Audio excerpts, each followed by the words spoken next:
Ladies and gentlemen, today is October 13th, 2015, and this is the KNKL Show, episode 266, where we learn to be better artists. Today is Tutorial Tuesday, and today what we are going to be doing is jumping into our visual update, because you guys got us to the next goal on Patreon, the visual update for not only Cowgirl Misfortune, but also Waterloo Misfortune. Going to be talking to you guys through a couple sketches, the process, all my thought things going on. We're going to have a good time with that. But before we get into that, we need to take a stroll down a very special place, and that is, of course, the lovely Lane, because you guys have been submitting beautiful artwork as usual. Thank you so much to everybody who has decided to go on Facebook, like the page, and get their artwork featured on here. And check this out. Look, I figured out you can make custom tiny URLs, so just type that in, KNKL Fine Art, KNKL Fan Art. It is fine art, but KNKL Fan Art. Go there, submit your stuff, and get featured on the show, and get cookies. All right, ladies and gentlemen, with all that out of the way, let's go ahead and get into today's show. And I have a very special piece of news for you at the end of it, but let's not spoil the surprise. Let's take things one step at a time. One step at a time, okay? Now, okay, so before we actually jump into Misfortune, I do want to add an addendum onto Gangplank. So for those of you who tuned in last week, we did the Gangplank visual update. And if you haven't gone and see that, go see it, because it's pretty freaking cool. Pretty awesome. I had time lapses and everything. Unfortunately, on the Misfortune one, I don't have a lot of time lapses or any at all. So we're going to be talking a little bit more of a methodical storytelling piece on this one. But the reason why I wanted to go back and visit Gangplank really quickly is just because what I am going to be showing you guys today is a technique that I used for the skins, both on Misfortune and Gangplank. Was I actually went into my sketchbook. I actually busted out my good old-fashioned regular pen and paper and did some sketching. And the reason why I did this was because I was out of town at the time. I was in San Francisco visiting my girlfriend, and I wasn't able to bring my entire computer, so I just figured I'd take my sketchbook and start doing some sketches. And what I found was that actually working with pen and paper, again, like working with that traditional media, is actually it's a welcome change, and it invites a lot of creativity into your work. And so I was able to come up with stuff like this, and I really like the layering of the. I just had like my tiny little phone, and I was looking up like pictures of like colonial dress and like old school kind of like Minuteman type things that they would wear back then, and I was looking at pictures like this big on my phone, like tiny little things, and then I was just kind of translating it over into my sketchbook. And then when I got back home, I then did this spread of my value studies, figuring out exactly what I wanted to do with like the costumes and the layering of the coat, how formal I wanted him to be. I actually really ended up liking this one on the bottom right here, just because this one looked like more like a traditional Minuteman. But the reason why we ended up going with this one over here is because it just, like I said, I like this one down here, but it's just a little bit too far away from what the old skin was. So, all right, now that I've bored you with Gangplank sufficiently, let's go ahead and move on into Cowgirl. Move on into Cowgirl. All right, because I know this is why you guys showed up. Okay? So we're going to go ahead and get into that. Okay, so same thing I have here. I actually did do some sketches for Waterloo Misfortune, but Cowgirl, I just went about doing it the usual digital way. And if you look closely, basically what we're working with is a lot of the same techniques that I've taught you guys about. We're working with darks, like say in this area right over here. Darks, mediums are like the hat, and then light shapes like the hair. And I always like to try to keep my concepts to that level of simplicity, like 3 levels of values. You can kind of go in and out, but for the most part, I like to balance around those 3 areas and just try to come up with some nice ideas, and also a good balance of values. So you can see, I think we started like right over here, because what I always do is I look at the original skin, right? And I was like, what were they actually, not only what were they thinking, for those of you who actually know what the old Misfortune Cowgirl skin looked like, not only what were they thinking, but what were they trying to accomplish? What are some good things what are some tidbits that we can pull out of this and maybe make it into something new and refreshing, but still for the like 5 people that actually liked it, how can we please them too? So what I did like about the old version, the old Cowgirl Misfortune version, was that she's got these chaps, and then underneath it, believe it or not, she actually has this white thong on. And I was like, I just don't know. And it was like bare legs, and I was like, this is like unbelievably crazy, right? So I was like, maybe we should just turn that into white pants. And then I really like, I think she had a white shirt or something. Either it was a bra or she actually had like a tied off shirt like this before. But anyway, I like that. And I think I ended up putting in a handkerchief too. Because it just felt like, I mean, I'm all for the sexy ladies, right? But if it's just a little bit, like Misfortune is all about boobs, right? She's got the biggest boobs in the entire league. Actually debatable between that and Sona. But anyway, so I always like to like make it sexy, but still just like classy, a little bit more mysterious, right? So I put that little handkerchief in there, just kind of creates that nice look. Check it out. It's like, hey, look, the handkerchief represents our dark shape. We have the skin, which is the medium, or actually, it's the large shape, dark value. Then we have a small shape, which is the skin, medium value, and then we have the shirt, which that's the large shape. But you guys know that I like to break my designs down into simple things, such as large shapes, see? Large, small, and medium. And you can look throughout a lot of things. I mean, this pattern replays itself so many times in this design. Look, check this out. Like right here, you have large shape happening right through here. Then you have that medium trim. And then you have small little designs, small, tiny little designs. And that, my friends, is how you make an interesting design. And I've told you guys that many times, but I'm going to drive the point home. I'm going to hammer it into your heads because you can never forget it. Never forget it. I taught you, and now you're going to go and do amazing things because I taught you the secret. All right? So large, small, mediums. Don't forget it. So anyway, so I really liked this one. Let's talk about what I liked, what I didn't like, things that I wanted to change. So first of all, like the white thong had to go. White thong was just a little bit too crazy for me. And it just made it just looked kind of jokey, right? It looked like a joke. It didn't even look sexy to me. So I gave her pants, opted for the pants. I changed the guns around a little bit too. Before they were almost kind of like, they were similar to her regular guns, except they just kind of looked more silver, right? And I wanted to turn them a little bit more into like that desperado cowboy revolver, of course, and then make it huge, like make it actually like unreasonably large and massive. Ended up giving her these little, I forget what these things are called, but they're like the little leather pieces that kind of flap around off of your chaps and off of your gloves there. I really like that. That was a nice touch. And so let's go ahead and move into this next, before we move into the back view, let's actually just deconstruct this a little bit because I know you guys like to see that stuff. So take your attention down here to the layers and let's go ahead and deconstruct this. So many of you know that I like to work with this line sculpting technique, right? And if you take away the lines, you'll see underneath, all my secrets have been revealed. How do I do it? How do I do that? It's actually just a bunch of layers. Check it out. It's like, here's the gold layer. Here's the dark leather layer. Here's the regular leather layer. And see how as I peel it away, layer by layer, all of these things are clipped back to a master layer, the master layer, which is this one. See, they're all clipped back to this one, and it's just called layer 45. I should have named it something more creative, but whatever. You take it away, everything goes away. Everything goes away. And the reason why I do this is just because it makes painting so much easier. It makes painting so much easier. I don't have to worry about going out of the lines. But watch what happens if I actually unclip all of these things. See how like the hair is actually like way out to the side, and it's like, that's just because I'm just laying in color, and then I allow the clipping mask. To retain it. Allow the clipping mask to retain it. Let the clipping mask do all the hard work for you. You don't have to worry about painting in the lines anymore because you already set it up. You already set it up good with your good line art. And with that, the other thing that I want you guys to take a look at is also the coloring of the lines. If you look closely, all these lines, they're not all black. They're not all straight black. So check this out. So if they were all black, they'd look like this. See that? But they're not. I go back in and I lock my pixels with our magical checkerboard button right here. Check it out, I'm circling it with my mouse.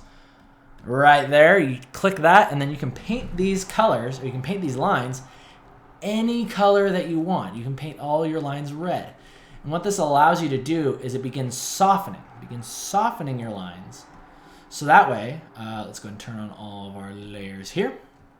Softens all your lines, so that way instead of seeing it like this, you get this. See, now that you have softened lines, you can now begin blending. You can begin blending and doing paint overs until you get to something like this. See? So here's a kind of jumping back and forth, seeing how I go through here, and specifically like in the hair, do you see how I kind of refine like those little artifacts and just those messy lines, kind of start cleaning things up, kind of smoothing things out, especially in the skin. The skin is the most important place to do that.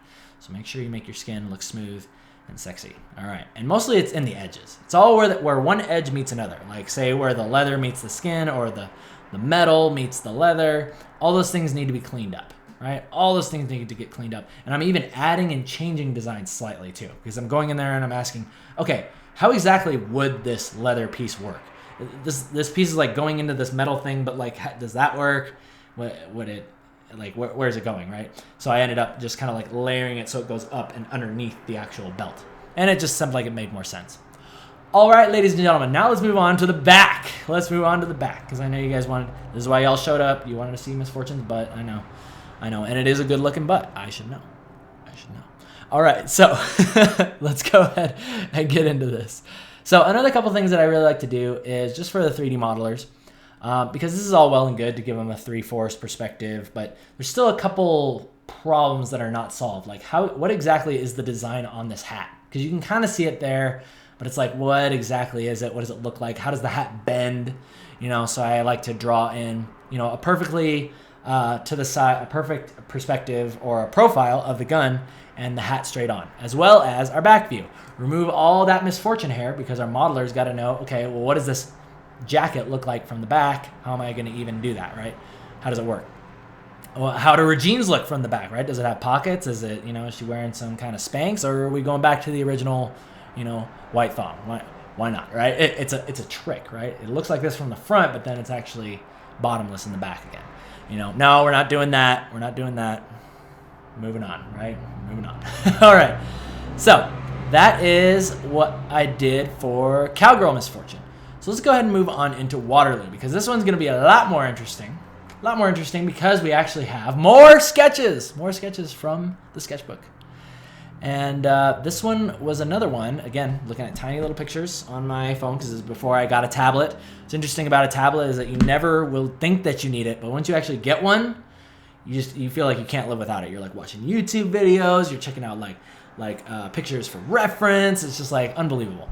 So let's go ahead and get into this. So this really touches on what I was talking about before, how when you draw in your sketchbook, it allows you to really just, because you're not working with values anymore, but rather what you're focusing on is a lot more of what I was talking about, a lot more of your large, smalls, and mediums, right? You're starting to kind of pull out shapes. You're thinking more about relationships in terms of design versus, when you do stuff like this, I'm starting to lay in value and all that stuff, as well as shapes.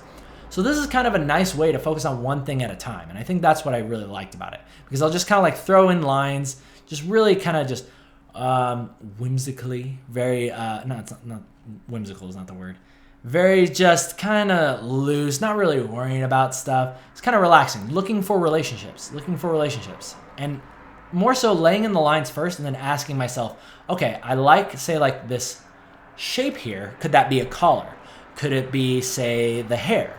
It could be a bunch of different things, But more so just focusing on shapes and relationships and then solving those problems later.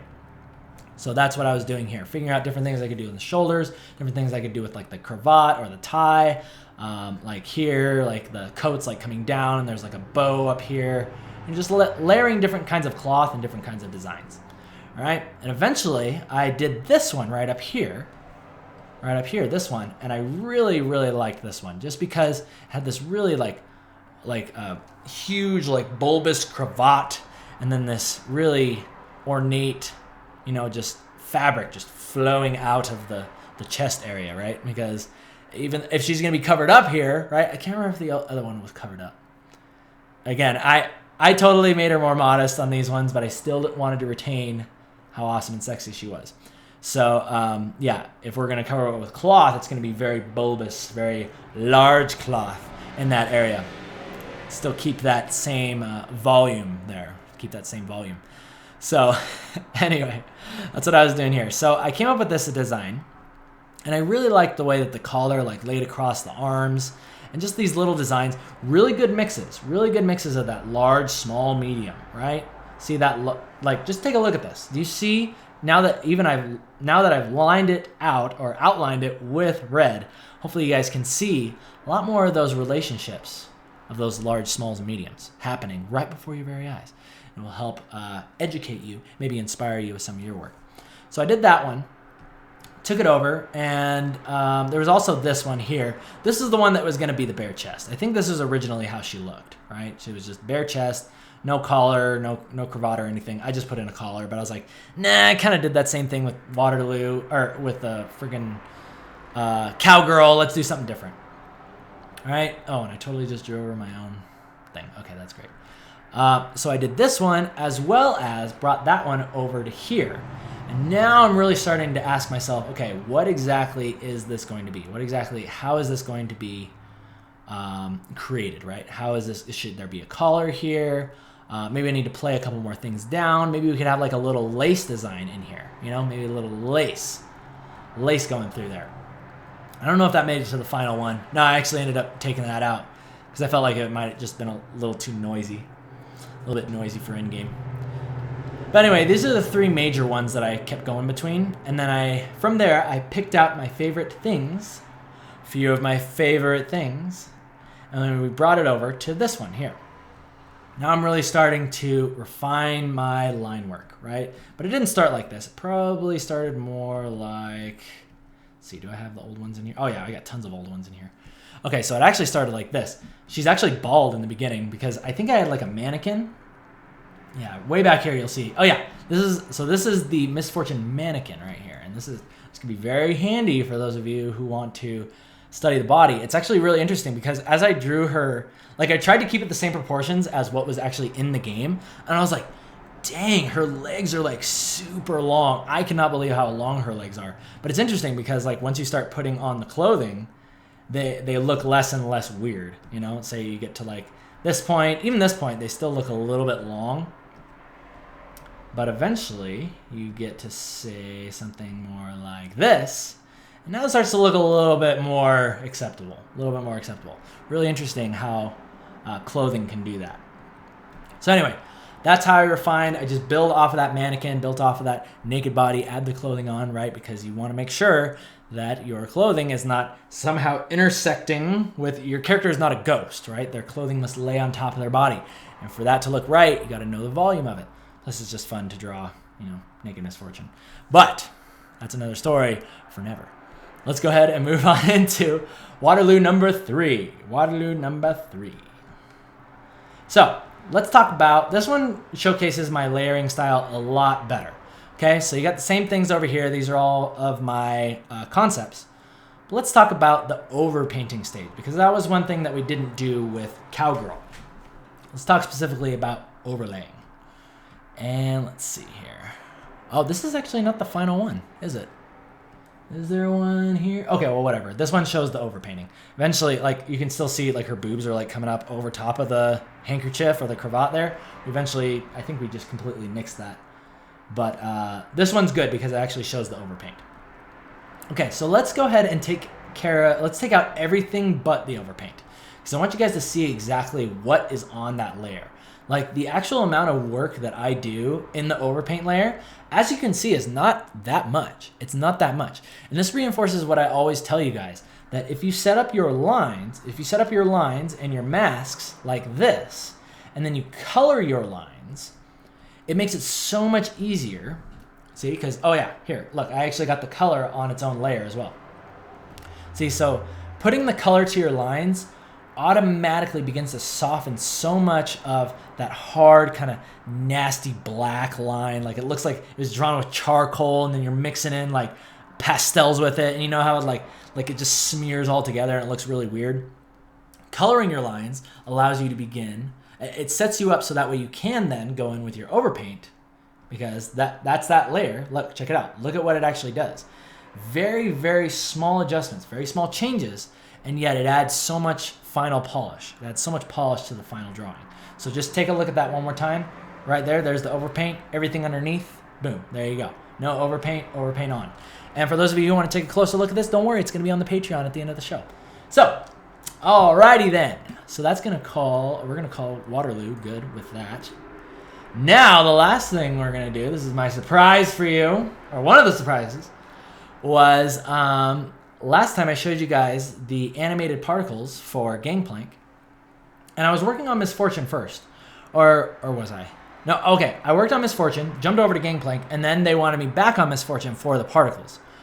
So I originally just did like these still frames, which is what a lot of people do. A lot of concept artists will submit these types of things where it's like, okay, here's the first part of the spell, then it hits the minion, and then it does something different, you know, because you got to keep in mind, you got to know how the spell works, you got to know about all that stuff, and coming up with a new just kind of visual style for how we can communicate, you know, some of Misfortune's beloved spells, and give them a new kind of fresh coat of paint.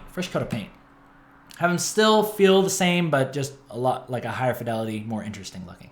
But similar to what I did with Gangplank, I actually ended up going in and I animated Misfortune's R, which you can see right here, or her ultimate, which you guys can see right here.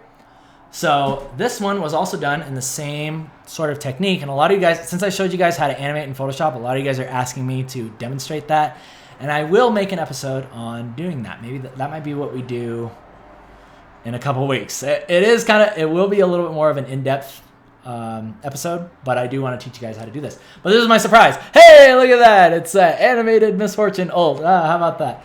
And yeah, I just wanted you guys to see that. Thought you'd like it. Alrighty, people. So yeah, stay tuned for a episode on that in the future. In the meantime, there was one more thing that I wanted to do. Oh yeah, and that was, first of all, I wanted to say thank you guys for supporting me on the Patreon. And I've also added a couple new tiers, or a couple new milestones, right? Because if you guys have been liking these episodes, I'm so thankful for the support.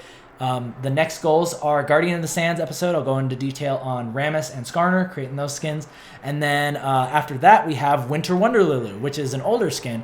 But there was so much stuff that went into creating that skin, so many concept drawings that never saw the light of day, and one of them is actually right here. You guys have probably never seen this before, and I'll go into detail on doing that. So if that sounds interesting, let's just go ahead and click that little button up there, and you can support the show and get cool stuff. And speaking of supporting the show, I gotta say thank you to my sponsors. Defenders of the KNKL Kingdom got a new one. Non-plus. Look at that amazing skeletal metal mask. Oh, so intimidating. These are my amazing sponsors. Thank you so much, Non-plus, David Cariel, and Laura Bashir. You guys keep the lights running. I appreciate it.